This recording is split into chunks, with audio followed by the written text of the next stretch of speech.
Welcome to my channel. This is Sirichalla.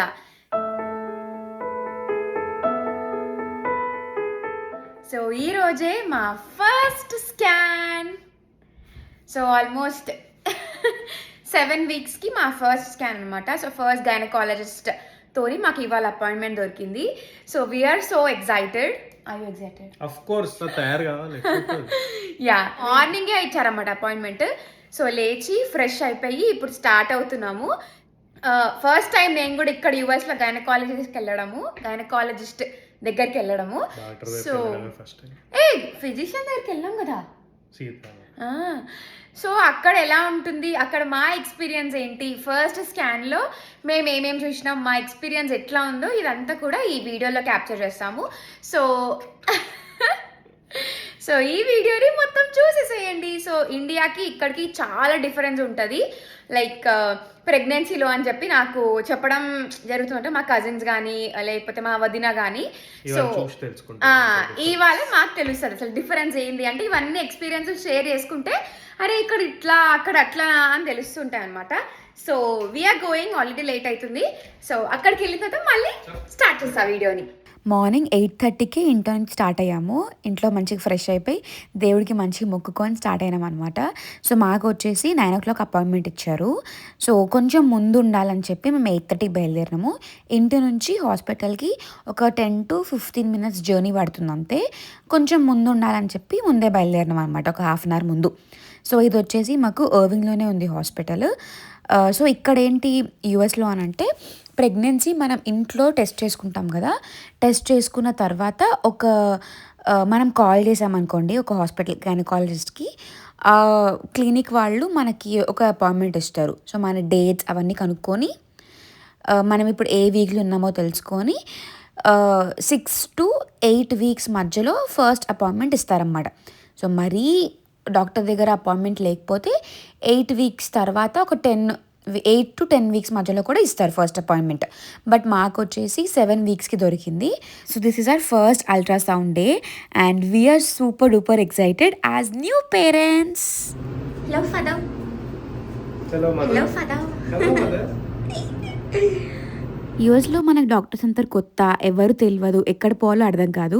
So మనం దేని basis మీద సెలెక్ట్ చేసుకుంటాము హాస్పిటల్ అంటే, hospital quality, hospital rankings and డాక్టర్కి ఉన్న రేటింగ్స్ అనమాట. దీన్ని బట్టి మనం సెలెక్ట్ చేసుకుంటాము. ఇండియాకి యూఎస్కి కంపేర్ చేస్తే హాస్పిటల్స్లో డిఫరెన్స్ ఏంటి అంటే కాస్ట్. సో యూఎస్లో కన్సిడరబుల్లీ ఇండియా కన్నా చాలా ఎక్స్పెన్సివ్ అన్నమాట ట్రీట్మెంట్స్. యూఎస్లో హాస్పిటల్స్ ప్రైవేట్ ప్రొవైడర్స్ ఎక్కువ ఉంటాయి, వేరేజ్ ఇన్ ఇండియా పబ్లిక్ ఇంకా ప్రైవేట్ 2 హాస్పిటల్స్ ఉంటాయి. కానీ సిగ్నిఫికెంట్ పోర్షన్ ఇంకా హై క్వాలిటీ కేర్ మాత్రం ప్రైవేట్ ఫెసిలిటీస్లో ఎక్కువగా ఉంటాయి కదా. అండ్ కంపారిటివ్లీ ఇండియాలో క్వాలిటీ కేర్తో పాటు మనకి ప్రైస్ కూడా అఫోర్డబుల్గా ఉంటుంది. యూఎస్లో ఏంటంటే క్వాలిటీ కేర్తో పాటు ప్రైజెస్ కూడా చాలా ఎక్కువగా ఉంటాయి అన్నమాట. ఇట్లాంటప్పుడే health insurance major role play అవుతుంది. సో ఎవ్వరూ ప్లాన్డ్గా ఆర్ ప్లాన్ చేసుకొని సిక్ ఆర్ హర్ట్ అవ్వరు, కానీ చాలా పీపుల్కి మెడికల్ కేర్ ఏదో ఒక పాయింట్లో అయితే అవసరం వస్తుంది. ఇంకా ఇవన్నీ కాస్ట్లు కూడా హెల్త్ ఇన్సూరెన్స్తో కవర్ అవుతుంది. At the same time unexpected ఇంకా హై మెడికల్ కాస్ట్ ఏమైనా ఉంటే హెల్త్ ఇన్సూరెన్స్ మనని ప్రొటెక్ట్ చేస్తుంది అనమాట. సో యూఎస్లో ఉన్న ప్రతి ఒక్కరైతే హెల్త్ ఇన్సూరెన్స్ తీసుకోవడం చాలా ఇంపార్టెంట్. అండ్ ఇప్పుడు నేను కూడా అవన్నీ ఫామ్ ఫిల్అప్ చేస్తున్నాను. ఇండియాలో లోవర్ పెనిట్రేషన్ రేట్ ఉండడం వల్ల మనకి కొంచెం హెల్త్ ఇన్సూరెన్స్ పైన ఎక్కువ రోల్ ప్లే అవ్వదన్నమాట. అంటే చాలామంది పీపుల్ వాళ్ళ పాకెట్ నుంచి వాళ్ళు అమౌంట్ ఎఫర్ట్ చేసే అంత ఉంటుంది ట్రీట్మెంట్స్ అనేటివి కూడా. సో మనకి యూఎస్లో అట్లా కాదు, కంపల్సరీ ప్రతి ఒక్కరు తీసుకోవాల్సిందే హెల్త్ ఇన్సూరెన్స్. అండ్ ఇక్కడ వచ్చేసి కొన్ని హెల్త్ ఇన్సూరెన్స్లు ఎంప్లాయర్స్తో ఉంటుంది, కొన్ని గవర్నమెంట్ ప్రోగ్రామ్స్ ఉంటాయి, మెడికేర్ అట్లాంటివి. అండ్ కాస్ట్ కూడా మనం మంత్లీ పే చేసుకోవాలన్నమాట. అంటే మంత్కి ఇంత అమౌంట్ ఉంటుంది అని చెప్పి ఒక ప్యాకేజ్ లాగా ఉంటుంది. సో మనం ఏది సెలెక్ట్ చేసుకుంటే ఆ అమౌంట్ మనం పే చేయాల్సి ఉంటుంది. So now coming back to my appointment session. ఇక్కడ వచ్చేసి ఫస్ట్ ప్రీనేటల్ అపాయింట్మెంట్లో చేయాల్సిన టెస్ట్లన్నీ కూడా చేస్తున్నారన్నమాట. సో మనకైతే ఇక్కడ ఫస్ట్ బ్లడ్ టెస్ట్ తీసుకుంటారు, యూరిన్ టెస్ట్ తీసుకుంటారు, అల్ట్రాసౌండ్ చేస్తారు, ప్యాప్ స్మియర్ చేయించుకొని వాళ్ళకి ప్యాప్ స్మియర్ చేస్తారు, and group B strep test అట్లాంటివి కూడా చేస్తారన్నమాట.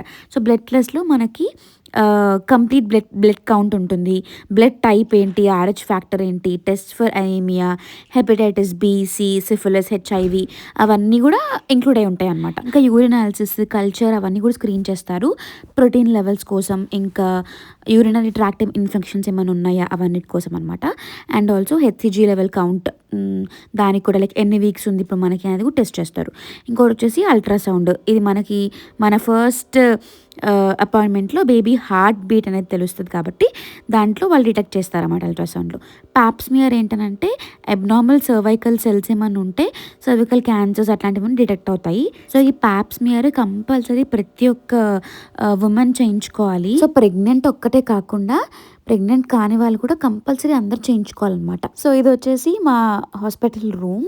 సో ఇక్కడే మనకి ఇప్పుడు అల్ట్రాసౌండ్ జరుగుతుందన్నమాట. సో ఇంకా డాక్టర్ రాలేదు, వెయిటింగ్. సో ఫస్ట్ ఎంటర్ కాగానే టెస్ట్కి శాంపుల్ తీసుకున్నారు. ఆ తర్వాత ఒక రూమ్లో కూర్చోబెట్టి కౌన్సిలింగ్ లాగా ఇచ్చినారనమాట. సో ఒక ఫామ్ ఇచ్చి ఏమేం ప్రాబ్లమ్స్ ఉంటే ఏమేం ట్యాబ్లెట్స్ వేసుకోవాలి అనేది ఒక ఫామ్ ఇచ్చారు. ఇక్కడ ఏంటంటే ఏమన్నా నాకు ఇప్పుడు జ్వరం వచ్చింది, నాకు సర్దైంది అంటే ఊరికి డాక్టర్ దగ్గరికి వెళ్ళకుండా ఒక లిస్ట్ ఇచ్చినారు ఒక ఫామ్లో. అన్నీ నీకు కోల్డ్ వస్తే ఈ ట్యాబ్లెట్ వేసుకో, నీకు ఫీవర్ వస్తే ఈ ట్యాబ్లెట్ వేసుకో, నీకు ఏమంటారు కాన్స్టిపేషన్ అయితే ఈ ట్యాబ్లెట్ వేసుకో, హెమరాయిడ్స్ వస్తే ఈ ఆయింట్మెంట్ ఈ ట్యాబ్లెట్, అట్లా ఒక లిస్ట్ లాగా ఇచ్చినారనమాట. దాన్ని బట్టి ఫాలో అవ్వండి అని చెప్పి. అండ్ ఫస్ట్ ట్రైమిస్టర్లో నాజియా, వామిటింగ్స్ అవన్నీ ఎక్కువగా ఉంటాయి కదా, వాటికి కూడా ఏం చేయాలి, ఏం ట్యాబ్లెట్స్ వేసుకోవాలి అనేది కూడా ఒక ఇన్ఫర్మేషన్ వాళ్ళు ఇచ్చారు. అండ్ ఆల్సో ట్రావెల్ చేయొచ్చా లేకపోతే ఎటువంటి ఫుడ్ తీసుకోవాలి మనము, అవన్నీ కూడా మనకి ఒక నర్స్ చెప్పారన్నమాట ఇన్ఫర్మేషన్ అంతా. ఆ తర్వాత డాక్టర్ వచ్చి అల్ట్రాసౌండ్ చేసి మన బేబీ హార్ట్ బీట్ వినిపించి బేబీని కూడా చూపించారు. అండ్ లుక్ మంచి మంచి ఫొటోస్ కూడా ఇచ్చారన్నమాట. సో ఇవన్నీ మనకి ప్రతి స్కాన్లో ఇస్తారంట. ఎవ్రీథింగ్ ఈజ్ ఫైన్, అంత మంచిగా ఉంది అని చెప్పిన తర్వాత హ్యాపీగా రిలాక్స్గా ఇంటికి వచ్చేసాము. అండ్ ఇంటికి వచ్చిన తర్వాత ఫస్ట్ స్కాన్ అయిపోయాక మా ఫ్రెండ్స్ కొంతమందికి చెప్పామన్నమాట, దగ్గరలో ఉన్న వాళ్ళకి. వాళ్ళందరూ వచ్చి మాకు కేక్ కట్ చేయించారు.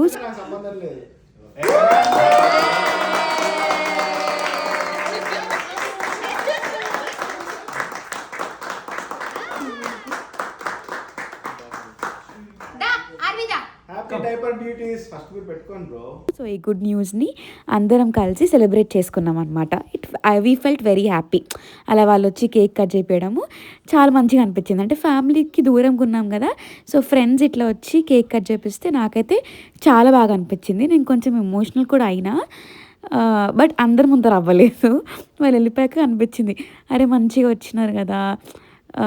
సో నా ఫ్రెండ్స్ కూడా ఈ వీడియో చూస్తారు కాబట్టి ఈ వీడియోలో వాళ్ళందరికీ థ్యాంక్స్ చెప్తున్నా. అట్లా వచ్చి నాకు అట్లా కేక్ కట్ చేయించినందుకు చాలా హ్యాపీగా అనిపించింది. అంటే మీరందరూ నాకు ఉన్నారు అని ఒక ఫీలింగ్ వచ్చింది అనమాట. ఇంకందరం ఆ రోజు నైట్ కొన్ని గేమ్స్ ఆడుకొని మంచిగా స్పెండ్ చేసి బయట లేక్ దగ్గర వాక్కి వెళ్ళినాం అందరం గర్ల్స్ కలిసి. అండ్ డిన్నర్ చేసి ఎవరింటికి వాళ్ళు వెళ్ళిపోయినారు అనమాట. సో ఇది మా ఇంట్లో కాబట్టి మేము ఇక్కడే ఉన్నాం. ఈ గ్యాంగ్లో ఒక కపుల్ తప్ప మిగతా అంతా మెలిసా అనే ప్లేస్లో ఉంటారు. సో అక్కడ నుంచి మా ఇంటికి రావడానికి 1 hour పడుతుంది. బట్ ఇది వీకెండ్, ఫ్రైడే అయిందనమాట. అందుకే లేట్ అయినా కానీ పర్వాలేదు అన్నట్టు అందరు కొంచెం ఎక్కువసేపు స్పెండ్ చేసినారు. సో లాస్ట్ వీడియోస్లో నాది ఇంకా పునీత్ది రియాక్షన్ చూశారు, మా అత్తయ్య వాళ్ళది, ఇంకా మా అమ్మ వాళ్ళ రియాక్షన్, మా అన్నలది, మా వదినలది రియాక్షన్ చూశారు కదా. ఇదంతా కూడా నా ఫ్రెండ్స్ రియాక్షన్ అనమాట. సో యూఎస్లో నాకున్న ఫ్రెండ్స్ వీళ్ళంతా పునీత్ ఫ్రెండ్స్. సో పెళ్ళైన తర్వాత నాకు కూడా ఫ్రెండ్స్ అయిపోయారు వీళ్ళు. అండ్ మాది ఒక పెద్ద గ్యాంగ్ ఉంటుంది, లైక్ ఆల్మోస్ట్ డాలస్లోనే ఇక్కడ దగ్గరలోనే ఒక 5 couples ఉంటారన్నమాట. సో అందరు కలిపి 10. అండ్ ఒక కపుల్కి చిన్న బేబీ గర్ల్ కూడా ఉంటుంది, దాని పేరు ఆర్విక. సో ఫుల్ ఫన్ చేస్తాం మేమందరం కూడా. ఆల్మోస్ట్ 2 weeks ఒకసారి, అప్పుడప్పుడైతే ఎవ్రీ వీక్ కూడా కలిసి అట్లా టైం స్పెండ్ చేస్తూ ఉంటాం అనమాట. ఎవ్వరు కూడా లోన్లీ ఉండకుండా అందరం ఉన్నాం, మనం అందరం కలుద్దాము, ఒక దగ్గర ఉన్నాం కదా అన్నట్టు అందరం కలిసి మంచిగా చిల్ అవుతూ ఉంటాము. అండ్ ఏదైనా ఫెస్టివల్స్ ఉన్నా కానీ, ఏదైనా హాలిడేస్ ఉన్నా, లాంగ్ వీకెండ్స్ ఉన్నా ఇట్లా పాట్లాగ్ కూడా చేసుకున్నాం అనమాట ఒకసారి. సో అట్లా. సో ఇక్కడ మా ఫ్రెండ్స్ అందరు కూడా జెండర్ ఏముంటుంది, బేబీ గర్లా బేబీ బాయా అనేది కూడా వాళ్ళంతా గెస్ట్ చేస్తూ ఉండే అనమాట. మీకు బేబీ గర్ల్ పుడుతుంది కొంతమంది, మీకు బేబీ బాయ్ పుడతారు అని కొంతమంది అట్లా. సో ఈ సెషన్ అయిపోయింది. నెక్స్ట్ డే నేను ఇంకా పునీత్ కలిసి లంచ్ అయిపోయిన తర్వాత కార్ ఆయిల్ చేంజ్కి వెళ్ళినాం అనమాట. ఇది కూడా ఇంటికి దగ్గరలోనే ఉంటుంది అనమాట. సో ఆఫ్టర్నూన్ వెళ్ళినాం మేము లంచ్ చేసేసుకొని. ఇదేంటంటే మన కార్స్ లైక్ 6000 miles అయిన తర్వాత మనం ఆయిల్ చేంజ్ చేస్తూ ఉండాలన్నమాట. 6000 miles మనకి ఎన్ని మంత్స్ అయితే అన్ని మంత్స్ అట్లా చేంజ్ చేస్తూ ఉండాలి. సో ఆయిల్ చేంజ్ మాకు ఒక వెయిటింగ్ ఇంకా ఆయిల్ చేంజ్ అవన్నీ కలిపి ఒక 1.5 అవర్ పట్టింది. వెయిటింగే ఎక్కువసేపు అవుతుంది ఆయిల్ చేంజ్ కన్నా. ఇంకా మేము సాంగ్స్ వింటూ మా కజిన్స్తోని ఫోన్ మాట్లాడుతూ అట్లా ఆ టైం అంతా స్పెండ్ చేసేసినాం అనమాట. సో మొత్తం నేను వీడియో క్యాప్చర్ చేయలేదు, జస్ట్ కొన్ని కొన్ని బిట్స్ లాగా తీసుకొని వ్లాగ్లో యాడ్ చేస్తున్నాను. సో ఈ ఆయిల్ చేంజ్ అయిపోయిన తర్వాత ఇంటి దగ్గరలో ఉన్న మ్యాట్రెస్ ఫర్మ్ స్టోర్కి వచ్చేసాము. సో ఇక్కడ ఏంటంటే మ్యాట్రెస్ మేము చేంజ్ చేద్దామని చెప్పి అనుకున్నాము. సో ఇక్కడ బాగున్నాయని ఫ్రెండ్స్ చెప్తే మేము ఇక్కడ కొనడానికి వచ్చినాం అనమాట. యాక్చువల్లీ మా ఇంట్లో ఒక మ్యాట్రెస్ ఉంది, లాస్ట్ ఇయరే కొన్నాము. అది మంచిగా ఉంది, నెక్టర్ వాళ్ళది. కానీ అది ఏమైపోతుందంటే చాలా మెత్తగా, అంటే మెమొరీ ఫోమ్ మ్యాట్రెస్ అనమాట అది. సో నాకు బ్యాక్ పెయిన్ వస్తుంది బాగా ఆ మ్యాట్రెస్ పైన పడుకుంటే. ఇంకా ఇప్పుడు ఈ ప్రెగ్నెన్సీలో కూడా కొంచెం అటు ఇటు తిరగడంలో అవన్నిట్లో ప్రాబ్లం అవుతుంది అండ్ బ్యాక్ పెయిన్ చాలా ఎక్కువ వస్తుంది అని చెప్పి పునీత్ లేదు కొందాము, ఫర్మ్ మ్యాట్రెస్ కొందాము అని చెప్పి ఈ స్టోర్కి తీసుకొని వచ్చాడనమాట. సో మేము చాలా ఆప్షన్స్ ఉన్నాయి దీంట్లో. వాటిల్లో బ్యూటీ రెస్ట్ అని చెప్పి ఒక బ్రాండ్, దాంట్లో ఒక మ్యాట్రెస్ బాగుంది అని చెప్పి ఒక ఫ్రెండ్స్ చెప్పినారు. సో అది చూద్దామని చెప్పి వచ్చినాము. సో దాంట్లో వాళ్ళు చెప్పినది లేకుండే మోడల్, బట్ డిఫరెంట్ మోడల్ కానీ సేమ్ టైప్ ఆఫ్ మ్యాట్రెస్ అవైలబుల్గా ఉంటుందన్నమాట. సో మేమైతే పర్పుల్లో, బ్యూటీ రెస్ట్లో అండ్ ఇంకొక బ్రాండ్ నెక్టర్ కూడా ఉంది ఇక్కడ, దాంట్లో కూడా ఫర్మ్ మ్యాట్రెస్ చూసినాము. కానీ మాకైతే బ్యూటీ రెస్ట్ అనే బ్రాండ్లో కొంచెం నచ్చింది అనమాట.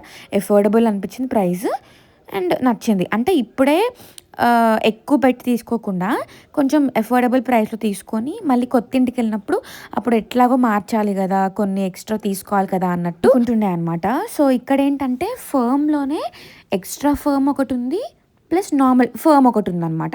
సో రెండు ట్రై చేసినాము పడుకొని.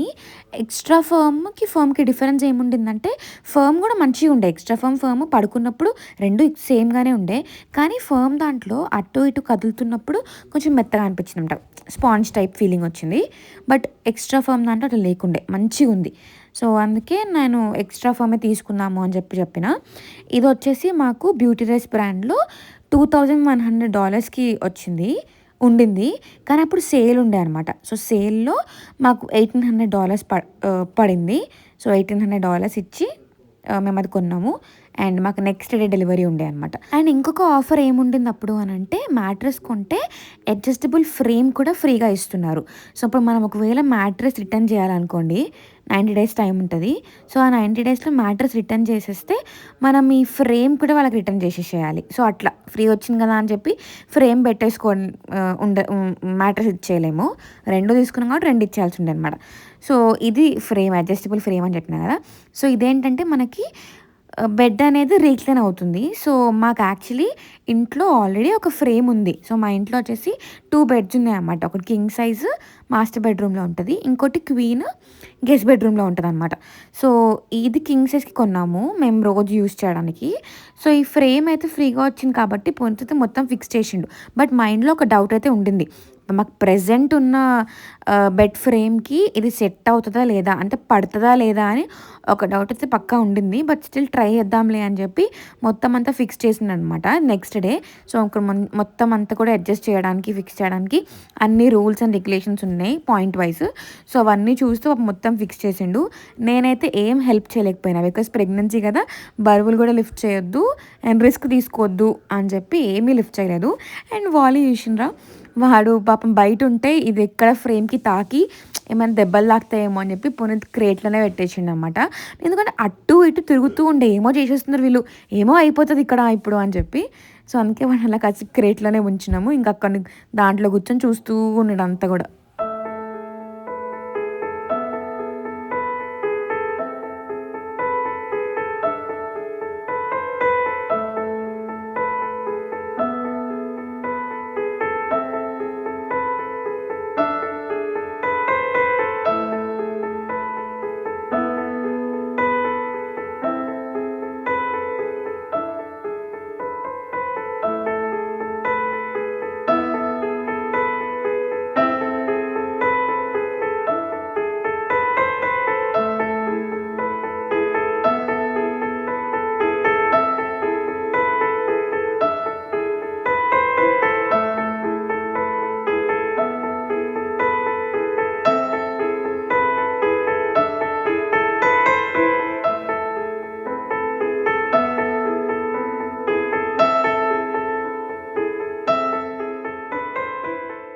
సో ఈ బెడ్ని ఏం చేసినామంటే లోపలనే ఉంచినాము, మ్యాట్రెస్ తీసేసి పక్క రూమ్లో వేసినాం.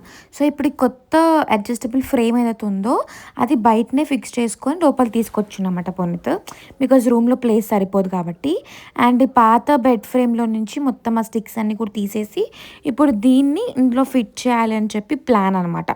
సో దాట్ మనకి మంచిగా రిక్లైన్ అయ్యి టీవీ కావాలనుకున్నప్పుడు చూడడానికి బాగుంటుంది, కొంచెం బ్యాక్ పెయిన్ రాకుండా సెట్ అవుతుంది, నెక్ పెయిన్ రాకుండా బాగుంటుంది అని చెప్పి అది మెయిన్ ఎజెండాతోని ఇది ఫిట్ చేయడం జరిగింది. అండ్ అనుకున్నట్టే ఏదైతే డౌట్స్ అయితే క్రియేట్ అయినాయో బ్రెయిన్లో అది పట్టదేమో అని చెప్పి అనుకున్నట్టే అది పట్టలేదన్నమాట, పెద్దగా అయిపోయింది ఫ్రేమ్ అనేది. అండ్ ఫైనల్లీ ఆ ఫ్రేమ్ని తీసేసి బయట పెట్టేసి నార్మల్గా మా దగ్గర ఉన్న బెడ్ ఫ్రేమ్లోనే ఈ మ్యాట్రెస్ పెట్టేసి దానిపైన మ్యాట్రెస్ కవర్ అదంతా వేసేసి సెట్ చేసేసాము. And this is the final look. చాలా బాగా అనిపిస్తుంది, పడుకొని కూడా చూసినాం అనమాట. రియలీ ఎక్సైటెడ్ ఇది యూజ్ చేయడానికి. అండ్ ఇట్లా మంచిగా ఒత్తినప్పుడు కూడా లోపలికి వెళ్ళట్లేదు, నాకు అది కావాల్సిండే. అంటే ఇండియాలో నాకు ఇట్లనే బెడ్ ఉండేది పెళ్ళికి ముందు, సో అదే అలవాటు అయ్యి ఇక్కడికి వచ్చినాక నాకు మెమరీ ఫోమ్ బెడ్ మీద అస్సలు సెట్ అవ్వలేదు. సో అందుకే దీన్ని ఆప్ట్ చేసేసుకున్నాము. సో ఈ వీడియో నేను ఇక్కడితో ఎండ్ చేసేస్తున్నాను. ఎండింగ్ పార్ట్ కూడా తీసుకోలేదు, ఇక్కడే వాయిస్ ఓవర్ ఇచ్చేస్తున్నా. Hope you all like this video. Please like, share and subscribe to my channel. And don't forget to press the bell icon for more updates. Until then, take care. Bye bye.